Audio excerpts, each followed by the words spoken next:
Today, we're talking about spirituality and caregiving, so stay tuned and we'll get into it. Hi, Dr. Lakelyn here. Welcome to Caregiver Chats. I'm a gerontologist and caregiving advocate for Home Instead, an honor company. I'm so glad you're taking the time to join me.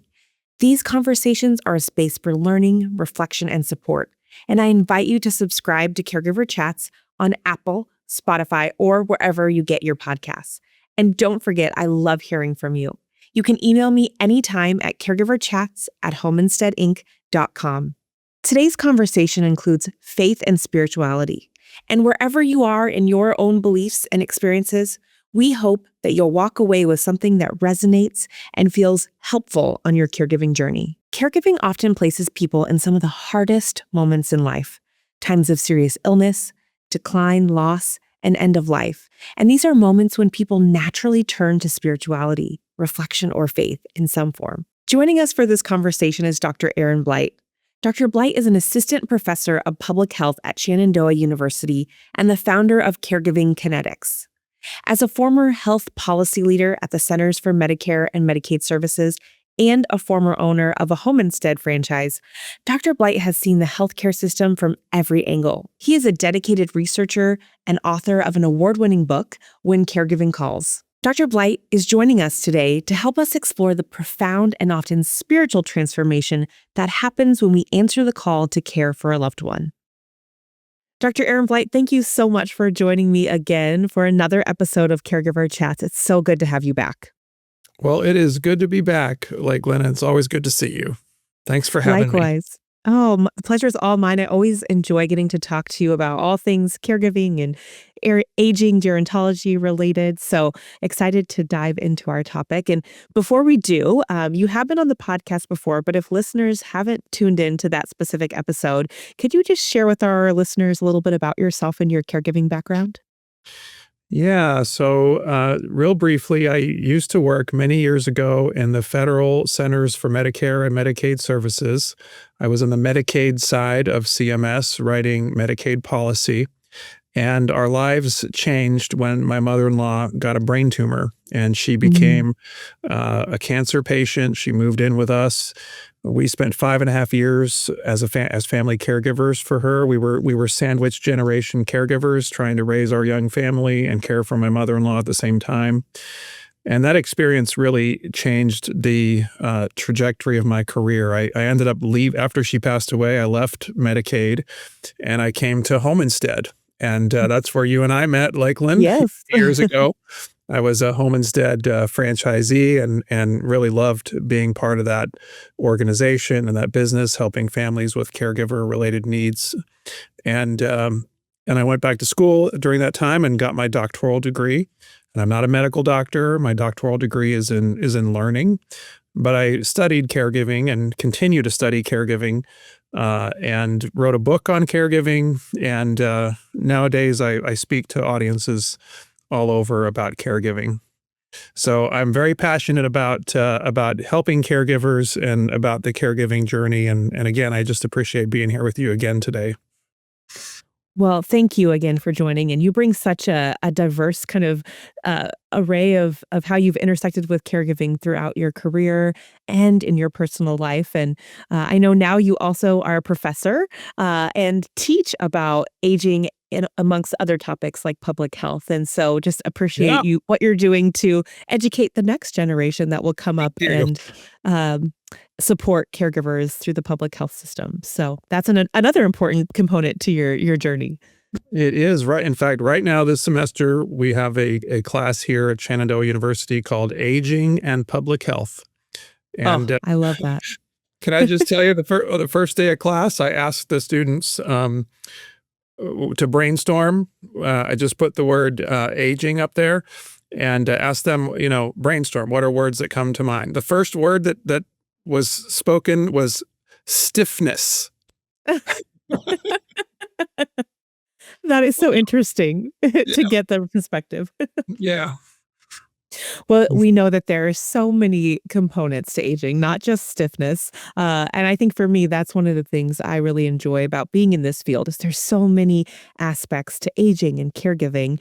And one that I don't think gets talked about enough is the spirituality components of the caregiving journey, of the aging journey. For this conversation, we're going to hone in more so on the caregiving component.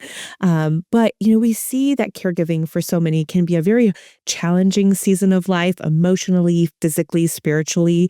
Caregivers are facing things like end of life illness, serious illnesses.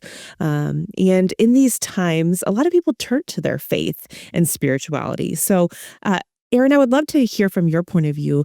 Why do you think caregivers kind of turn to their spirituality in these challenging times?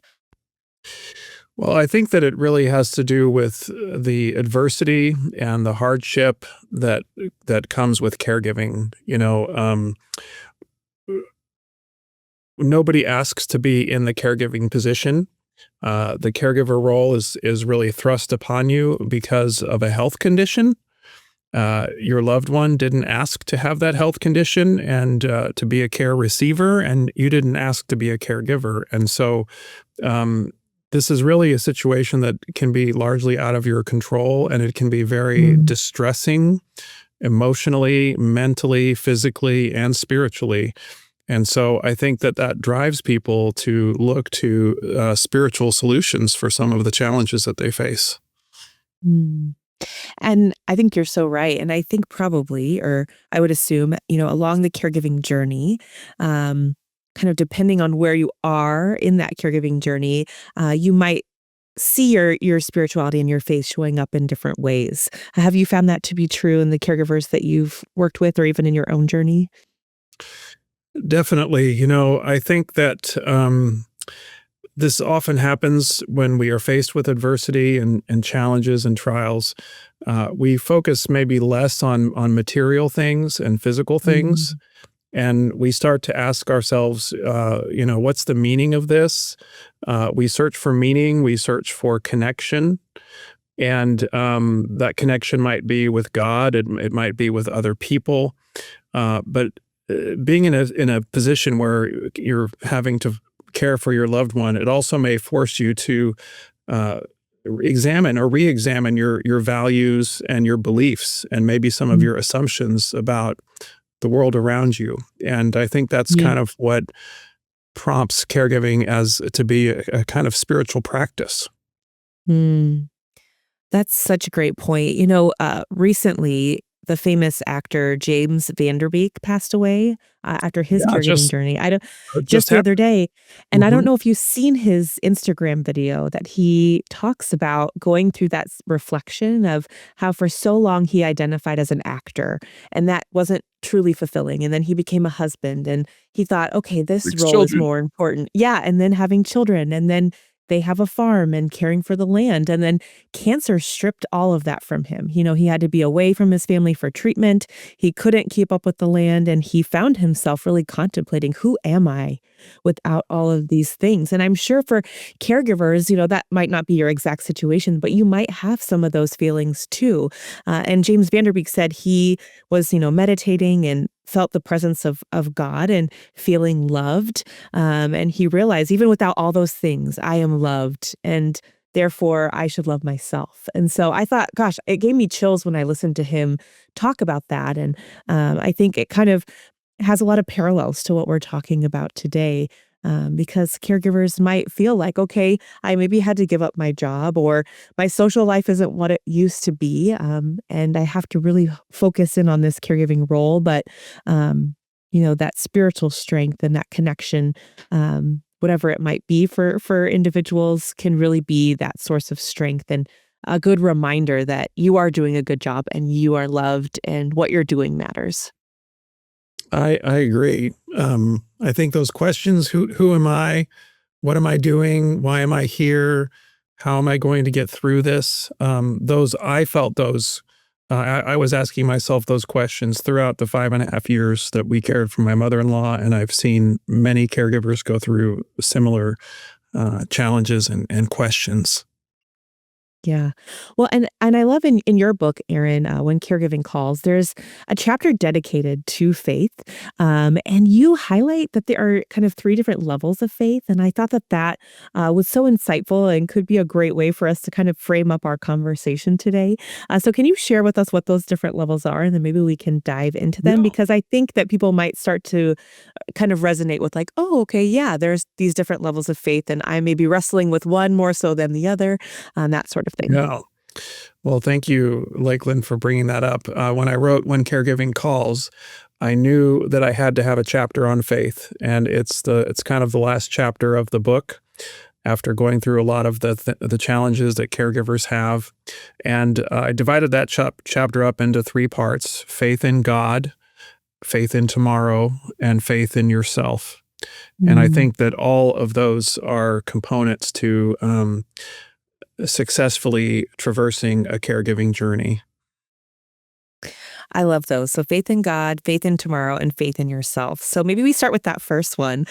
How does faith in God or a higher power support caregivers, especially in kind of those moments when they're feeling all of those different emotions and facing those kind of challenging times?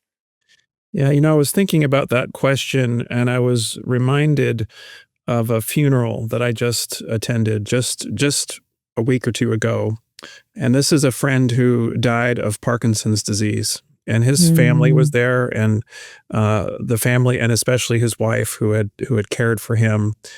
And I found that during this funeral, they were grieving, but more than anything else, they took comfort in their belief mm, in God and in the belief that they would be seeing their husband slash father slash grandfather again in the future. And so I think that that belief in God, a belief in the afterlife, can be a source of great comfort for mm, people. It also can be a source of strength. And millions of caregivers have shared that prayer and faith in God help them to get through the challenges of their lives. And I happen to be one of those people, Lakeland. So mm. I'm a believer and believe that prayer and faith in God is a source of strength. Yeah, absolutely. I hear it from, so many caregivers as well, and leaning into, their faith community and their, uh, praying sometimes feels like the only thing they do have control over because you mentioned so much of caregiving feels out of control. And so when some have that faith in God or belief that, there's a higher power in control of the situation, sometimes that can be a little bit of relief.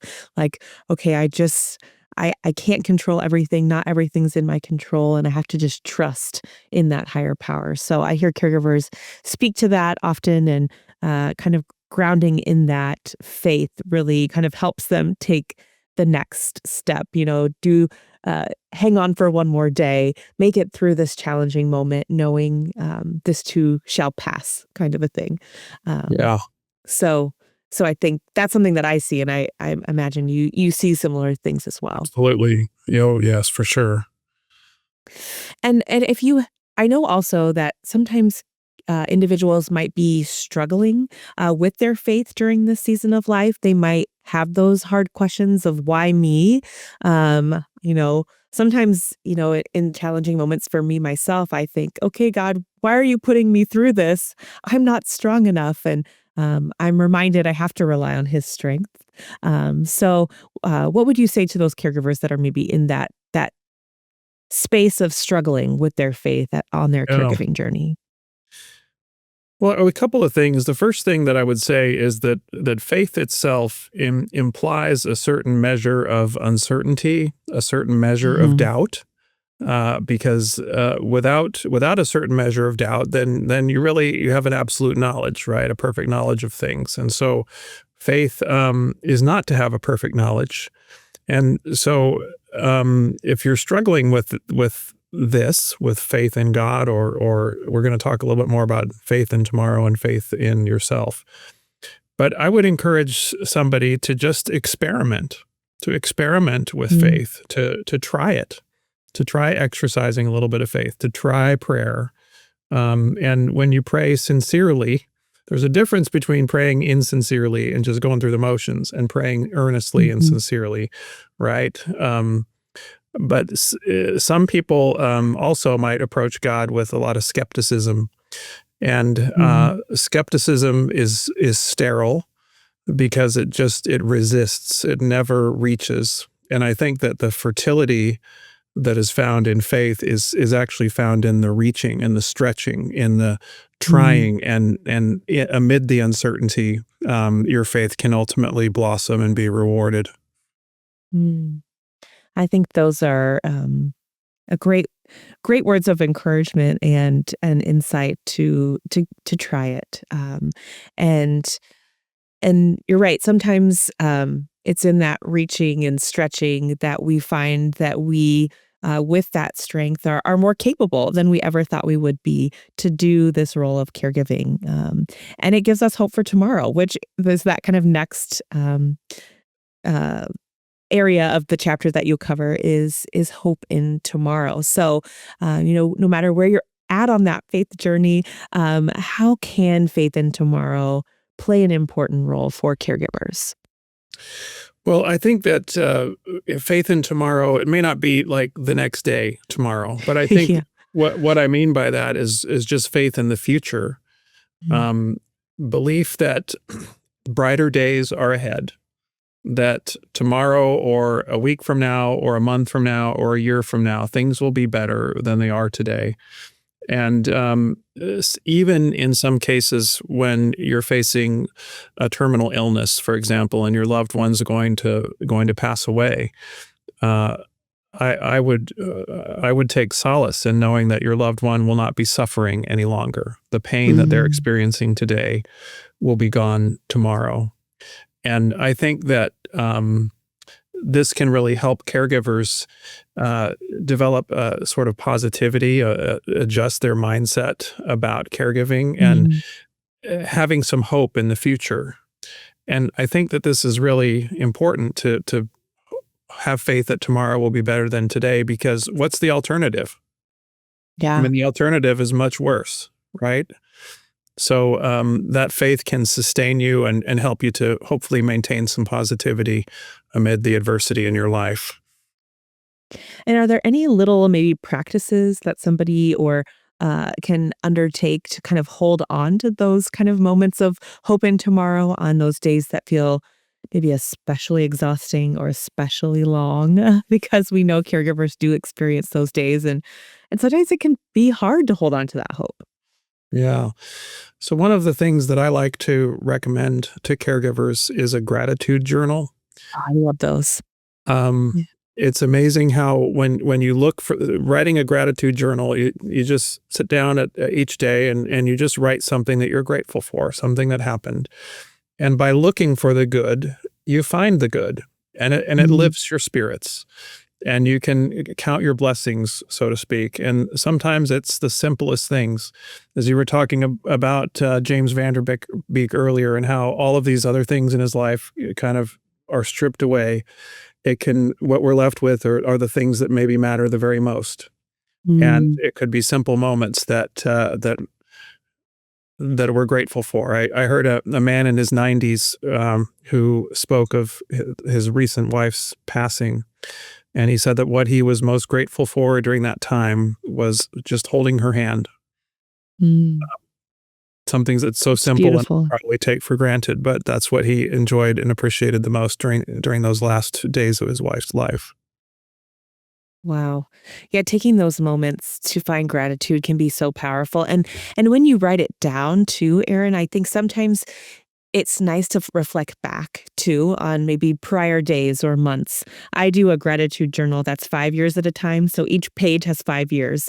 And so it's neat to look back at the last year and see what I was going through or what I was praying about or the challenge I was facing and being able to reflect on, wow, I made it through, or that prayer was answered, or I felt like that was such a big deal in that moment. But I look back now and almost chuckle to myself, like that didn't matter in the grand scheme of things. So I think sometimes too, it can help you reflect or be reminded of a time where your prayer was answered, or you did make it through that challenge. So yet you can do it again in this moment, like the here and now. So maybe that's another component to that hope in Well, tomorrow absolutely. is I think reflecting so. back. Yeah, I think that's actually part of spiritual learning and spiritual growth is the process of exercising faith, and that faith motivates us to act and behave in certain ways today. And through those actions, we gain experience. And after that experience, we can look back on the experience and see how much we've learned, how much we've grown, Mm, maybe see how God has been with us. And that leads to spiritual learning and spiritual awakening.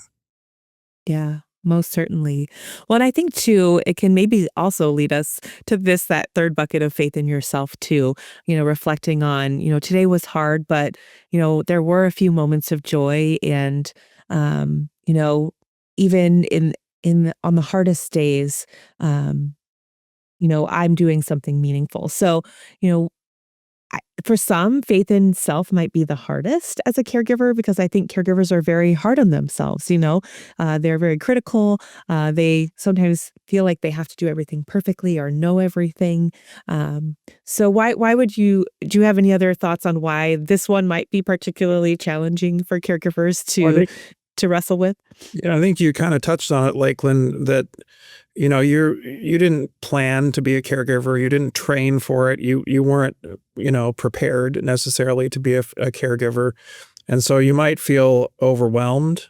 You Mm, might feel underprepared. You might feel completely inadequate, and that's very normal for a caregiver.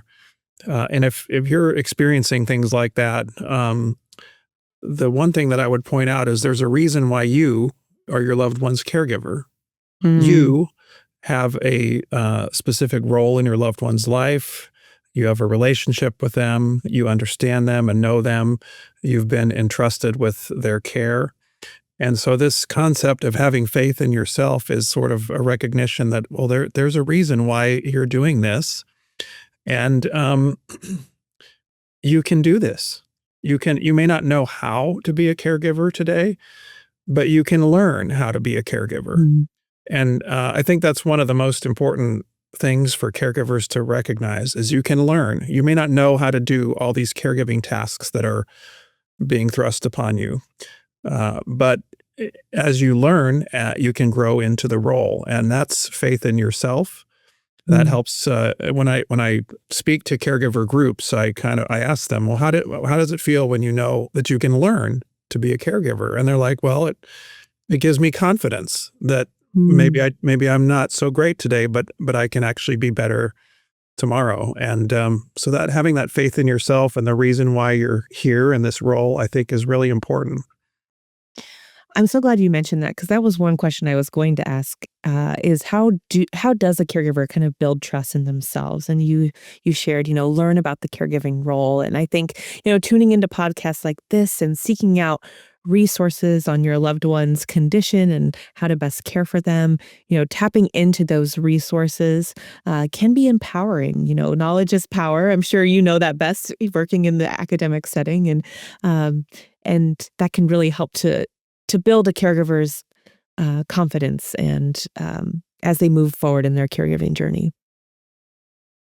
I agree, Lakeland, 100%. And I know we've talked a little bit about kind of these daily practices, that maybe can sustain caregivers in their journey from a spiritual perspective, but, just to kind of maybe recap some of them, what would be some of the things that you would, encourage caregivers to do to stay connected to their spirituality as they go through their caregiving journey? Yeah, thank you for asking that. It's kind of like just like our bodies need food for nourishment. I really Mm, believe that our spirits need to be nourished as well. And so when we talk about spiritual practices, daily practices that can help us spiritually, among those would be prayer, scripture reading, or devotionals. We talked about gratitude journals or just journaling. Uh, Another thing that you and I talked about before the show was spending time in nature, and yeah. I find that that can be a source of great uplifting, just being out there and admiring God's creations and seeing the beauty Mhm. of the earth. Absolutely. Those are all such good practices. And I know sometimes people, or I even find myself thinking, oh, to connect spiritually with God, I need to have an hour devoted to my devotions each morning. And the day gets away from me, and I haven't even stopped to say a prayer or acknowledge God. And so sometimes it can feel overwhelming. I just want to encourage caregivers, even small doses of these practices throughout your day can still be so meaningful. And it doesn't have to be this grand gesture. I think spirituality can just show up in those little moments throughout our day, or even a whispered prayer of God help me in this moment, or God give me patience, or listening to a spiritual song can also be very uplifting. I love Christian music, and for me, that's an uplifting part of my day. Even in my car, listening to that on the radio can be that source of uplifting that I need. So, um, I know you have kind of a great analogy, Erin, that you had found of kind of like filling your tank throughout the day. Would you mind sharing that, or filling up the vase with all the things that you need to sustain you? Well, I can't really remember how we I know we talked about that in our prep for the show. Like, I'm trying to remember a little bit what I said, but it's kind of like, you have this bucket, right? And caregiving requires a lot of withdrawals from that bucket Yeah. in terms of your emotional energy, your physical energy, your mental energy, your spiritual energy, and every time that you're serving others and helping others, you're taking from that. You're taking withdrawals from your bucket, and it's important for you to make some deposits in that bucket as well. Yeah. And each time that you undertake maybe one of these spiritual practices, is maybe as small as it might be, you're putting something back into that bucket. And I heard a speaker once talk about the kind of the bucket, and um, he said that we don't know how deep it is or how long it will last. Mm. And I think that's pretty. That really got me thinking about the caregiving journey, because it's Yeah. protracted. We don't know how long we're going to be in this caregiving season of our lives, and sometimes we don't really know how deep our capacity is to manage the situation. And what you don't want to do is just reach rock bottom, that you Yeah. collapse physically, spiritually, emotionally. You don't want to have a breakdown. So it's so important that you're filling up that bucket also with some things for yourself. Yeah, I like that. I think that was exactly what we had talked about, making deposits into the bucket, not just those withdrawals. I think that that's a helpful analogy for me. And as you mentioned, caregiving is a marathon, not a sprint. And so, just making sure that you're sustaining yourself as the caregiver, so you can continue to show up and provide that important care. And connecting to resources too is so important. And for many, their faith community can be one of those resources. So I thought maybe we could talk a little bit about that, Erin. Um, Maybe some ways that our faith communities can provide that more tangible support to caregivers. Um, do you have any thoughts on that? Yeah, we talked, we kind of brainstormed some thoughts about that, Yeah. Lakelyn. You mentioned meal trains. I've seen that. That's very common in my church. Somebody is going through hardship or a caregiving challenge or an illness, and meal trains are one of the first things that happen. Volunteers to help to give you some respite care. The great thing about church volunteers is they're free. Um, Yes. so you don't even have to pay them, and these are people that you can trust, who could be in there to help your loved one, and give you a little bit of time to go take care of things outside of your loved one's uh, home. Maybe rides to appointments, companionship, sometimes just listening, and having a friend who's there and Yeah. might say, I'm not going through what you are, but I'm right here with you, and I'm Yeah. listening, and I'm going to be here for you. And sometimes that's all that a caregiver needs, is to just know Yeah. that there's somebody who's there for them, and will listen, and will pray for them. Yeah. Um, I think the collective prayers of a faith community can be very uplifting and empowering. Mhm. Most certainly. I think, yeah, that listening ear can be, so helpful. And I know many church communities have kind of like counseling services or mentorship, or in the Lutheran tradition that I grew up in, there was Stephen ministers who are trained to walk alongside members of their congregation that are going through hardship. So, you know, seeking out those might just be one more thing on your to-do list as a caregiver, but they can be um, spiritually fulfilling and can really support you, be one of those deposits that you put back in Right. to yourself. And so I would say don't be afraid to reach out to the leader of your faith community, or if they have a community outreach committee or something of that nature, reach out and ask, if there's anything that the church can support you with.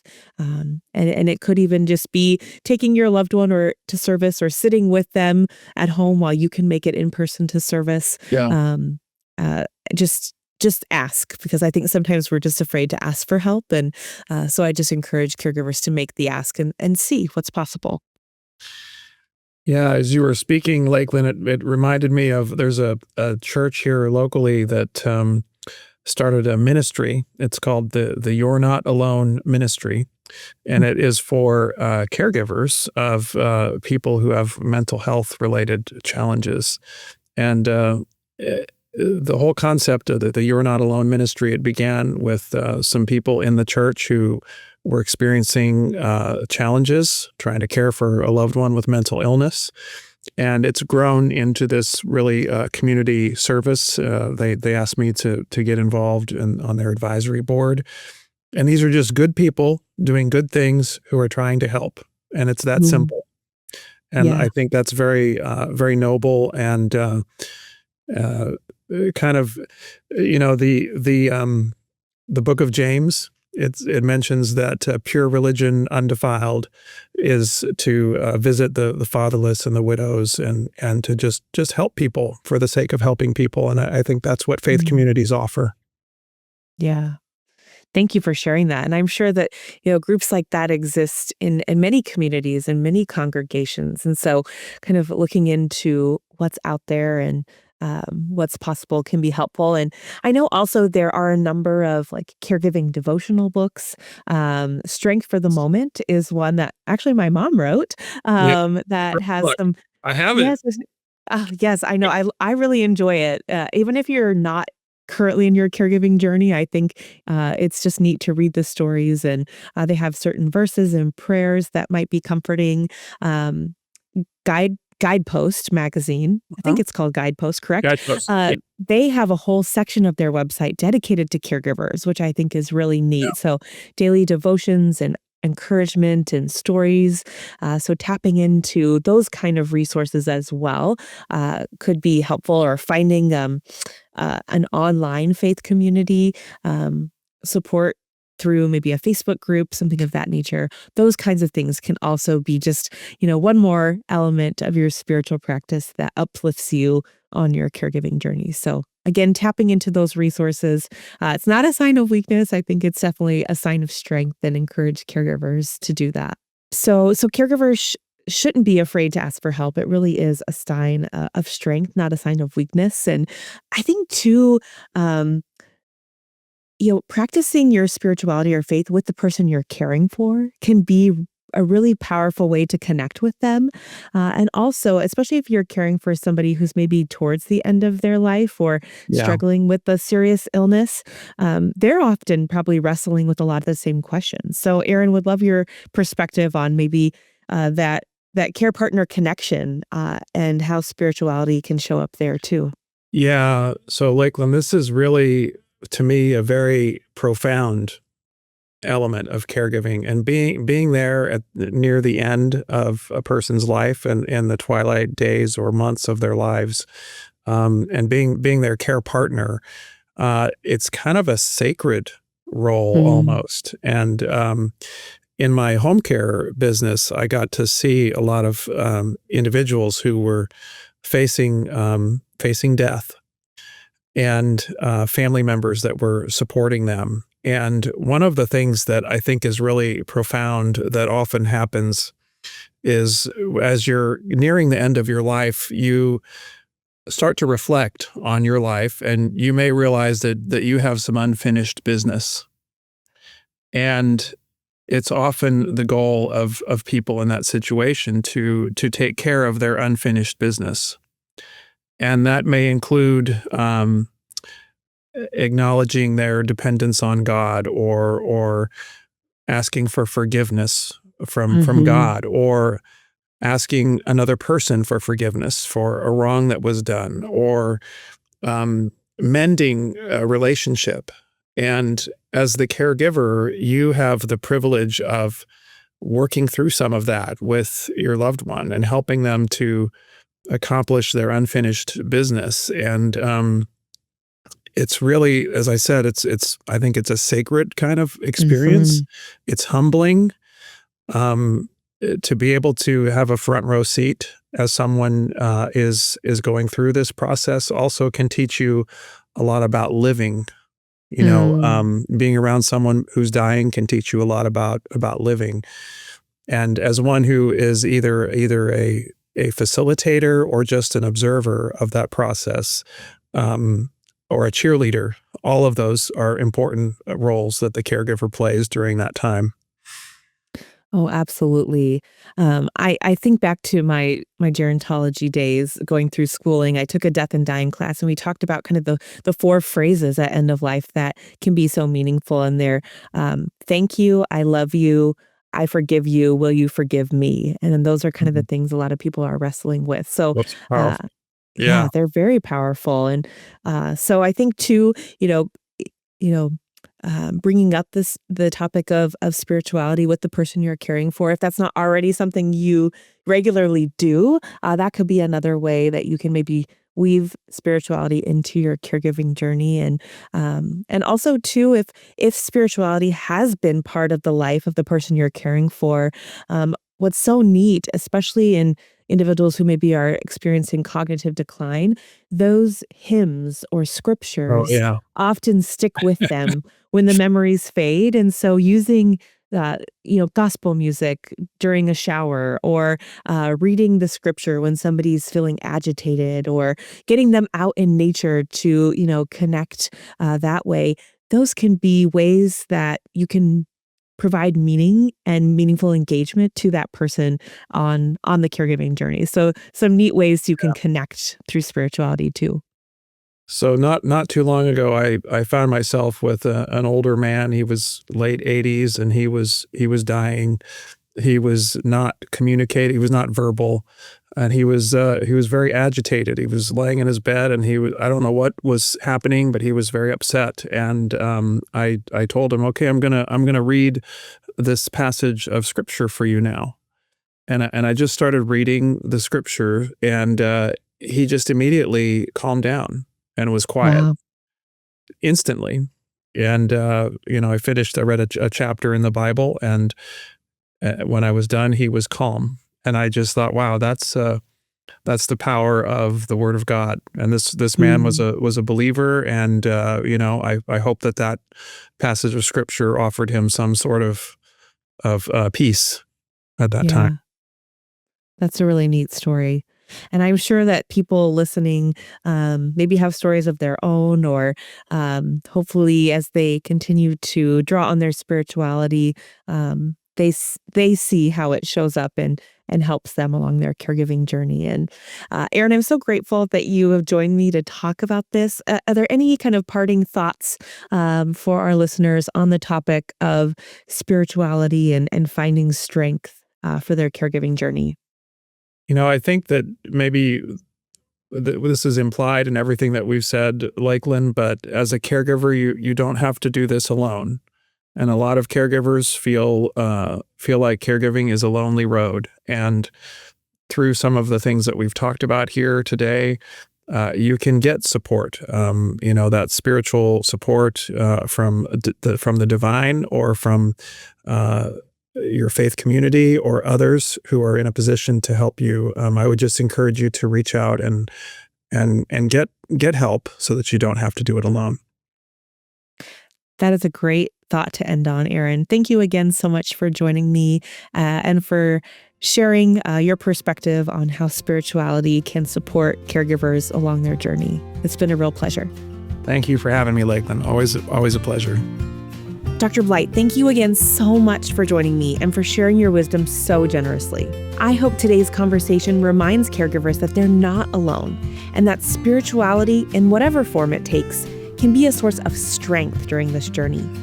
If you have thoughts or questions about today's episode, you can always email me at caregiverchats@homeandsetinc.com. You can also follow us on social media at Home and Set Inc. for updates and caregiving tips.